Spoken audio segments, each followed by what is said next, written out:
You break out of the egg and immediately realize two things. 1. The water is a lot colder than you thought it would be. And 2. There are about 300 siblings wriggling around you, all of them bumping into everything and each other. It's chaos, and no one seems to know what they're doing. Your parents are long gone. Nobody's here to teach you anything, so good luck figuring it out. You float for a moment, trying to make sense of things, when a sibling comes at you like they're about to say hello. Nope, they're checking if you're edible. That's when you figure out the first rule of life. Stay invisible, or you're dinner. You swim into a clump of plants and stay put, trying to be as unnoticeable as possible. Welcome to the world. Eventually, hunger kicks in. You need food, but you have zero idea what you're doing. A tiny worm wriggles past. You lunge at it, mouth open like you're some sort of apex predator, and miss by a solid mile. The worm doesn't even notice. You try again. Miss. Another try.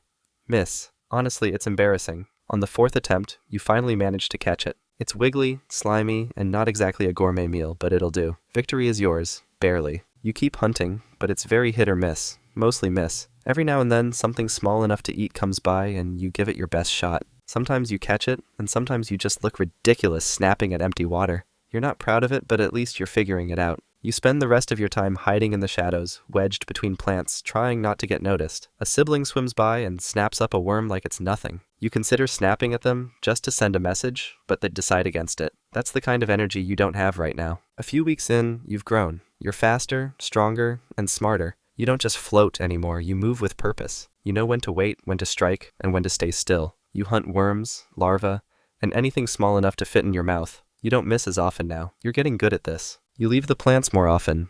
The open water isn't as scary as it used to be. The food is better out here. You spot a small shrimp and kick forward, catching it on the first try. You eat quickly and look around. Nothing moves. You venture further, scanning for more food. Then, you see it. A heron. It lands in the water nearby, its long legs slicing through the surface as it moves closer. You freeze, pressing yourself against the bottom. The heron stops, its head turning as it scans the water. You don't move. It takes a step closer, its beak darting into the water to snap at something. You stay where you are. It moves again, and now it's right above you. You see its long shadow stretch over the lake bed as it freezes, staring down. The beak plunges into the water. You kick hard, darting to the side. The heron follows, stabbing at the water again and again. You zigzag, kicking as fast as you can. It's close, its beak slicing just behind you. You aim for the plants and push harder, slipping between the stems. The heron's beak stabs into the plants, rustling the water around you. You press deeper into the cover, curling yourself tight against a stem. The heron waits. It doesn't move, neither do you. It takes another step, its long legs rippling the water. It stabs at the plants again, shaking the stems around you. You hold still, your gills barely moving. After a long moment, the heron steps back. It stands there waiting, before finally turning and wading further down the shallows. You don't move. You wait until it's far away, its shadow long gone. When you finally slip out, the light has dimmed. The day is almost over. You stay close to the plants for the rest of the day. You don't risk the open water again. Not yet. A couple of months in, and you've turned into a proper little predator. Worms and larvae aren't enough anymore. You're hunting small fish now, lunging at anything that gets too close. You're getting good at it, or at least you think you are. One day, while stalking a small fish, you spot movement ahead. Not a predator. It's familiar. It's that sibling, the one who was showing off earlier, snapping up worms like they had some kind of cheat code. You both freeze. You stare at each other for a moment, and then, without warning, you both charge. You lunge forward and snap at them. They snap back. It's a mess. Neither of you is landing any hits, but you're both going at it like your lives depend on it. You wiggle toward them, snapping wildly. They wiggle back, snapping just as wildly. It's less of a fight and more like two drunk noodles bumping into each other.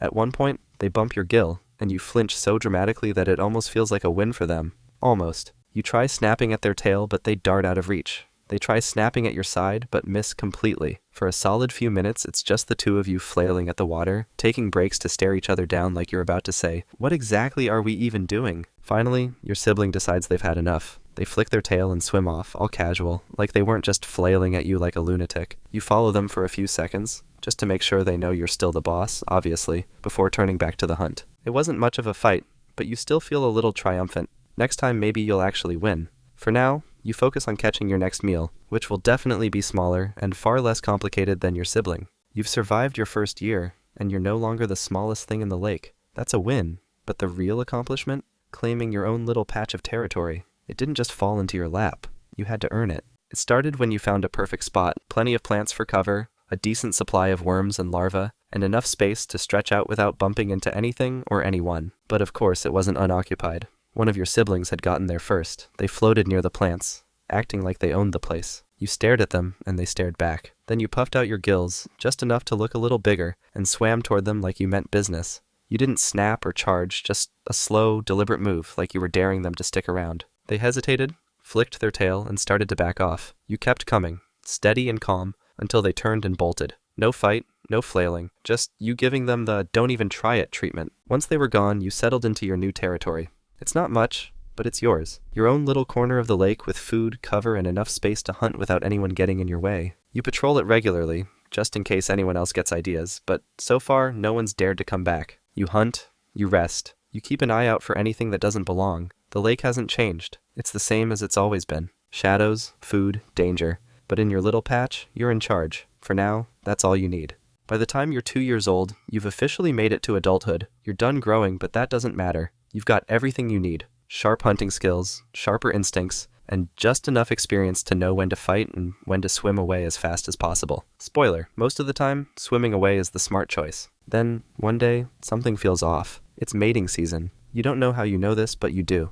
Everything feels different, more urgent, more competitive. It's like the entire lake got a memo, and now everyone's acting like they have something to prove. If you're a male, you start patrolling your territory more aggressively. You puff out your gills at every shadow just in case it's someone trying to challenge you. Most of the time, it's nothing. Occasionally, it's a worm. You don't care. You've got to look intimidating. Then, finally, you spot her. A female. She's calmly swimming through your territory like she doesn't even notice your effort to look cool. You kick forward, casually cutting her off. You both pause. She looks at you like she's sizing you up. You flare your gills and do a little circle, trying to show off your best angles. She doesn't seem impressed. You try snapping at the water to prove you're a top-tier hunter. She turns slightly, as if debating whether to swim away. You panic and freeze. Eventually, after what feels like hours, she flicks her tail and swims deeper into your territory. Success, probably. If you're a female, you've got it easier. You don't need to patrol or perform. You just casually cruise through the lake while males trip over themselves to impress you. One puffs out his gills so hard he looks like he might explode. Another awkwardly circles you, bumping into a rock halfway through. One particularly ambitious male snaps at a worm, misses, and plays it off like it was intentional. You're not impressed. Eventually, you pick the least embarrassing option, do your part, and swim off to lay your eggs in a safe spot. Parenting? Not your problem. They'll figure it out like you did. If you're the male, you feel triumphant for about 5 seconds. Then she's gone, and you're left swimming in circles, wondering if that went as well as you thought it did. You go back to patrolling your territory like nothing happened, but deep down you feel kinda proud. Mating season doesn't last long, but it's exhausting. By the end of it, you're back to hunting, hiding, and avoiding predators, acting like it was all no big deal. But still, you did it. You've officially contributed to the next generation of awkward, wiggly axolotls who will go through the same thing someday. You can only hope they'll be slightly better at flirting than you were. Probably not, though. Few years later, you're swimming through the water, doing what you've done 1,000 times before. Hunting, moving, scanning the lake for food. Nothing unusual, just another day. You spot a small worm drifting nearby. You pause, watching it wriggle, lining up your next meal. Then it happens. Something slams into you from behind, hard and fast. You don't even have time to turn. There's a crushing pressure, and before you can react, darkness. You're swallowed whole. Just like that, it's over. The tilapia swims off, calm and unbothered, disappearing into the murk. Somewhere nearby, another axolotl is hunting, completely unaware. The lake keeps moving. It always does.